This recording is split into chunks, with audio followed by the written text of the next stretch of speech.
In this video, I'm going to be breaking down this camera cage. If you haven't seen the last video where I actually broke down my entire camera cage prior to this, I ended up condensing it down just so I can fit it into a camera backpack, and I am planning to add a few more parts in the near future. And if you want to hear what those parts are and why I would suggest getting those parts over some of the parts I currently own, you gotta stay towards the end of that video. So let's start off with the camera cage itself. I'm using the CamVac camera cage combo, which comes with the top handle, side handle, and this is a really great cage since the fact that I can fit on any camera. So if I want to get a different camera in the future, which I am planning to get the GH6 hopefully pretty soon this year, then I'm able to use this camera cage with that. Before I attach my camera, I did add a little NATO rail that has a 15mm rod that came from Small Rig with the follow focusing system. Nextly, before we add the camera, is the camera quick release plate. I just added this for whenever I am actually doing photos and videos. I can loosen the top part and be able to take my camera in and out of this if I need to switch over to just doing photos and I don't need an entire camera rig. Finally, the camera itself. I'm using the Panasonic G9, which is actually such a crazy beast. For only $1,000, you're able to get 4K 60 frames a second in 8-bit. You get 4K 24, 30 frames a second in 10-bit. You can also shoot 120 frames a second in variable frame rate in 1080 and a lot more features. My entire channel is built out on this camera and I absolutely love it. Next, my lens of choice to go for video work is the Mikey 25mm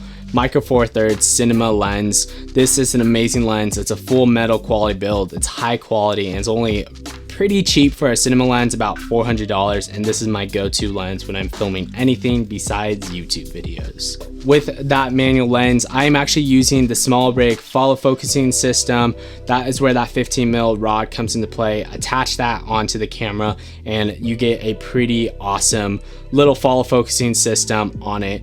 On top of my lens, I do have the Small Rig matte box. On top of that, I am using my new camera monitor that was just recently sent to do a video on, which you haven't seen that video, you can check that out right there. That's an Andy Cine C5 5.5 inch ultra bright. It's a 3000 nit monitor that has a bunch of features in it.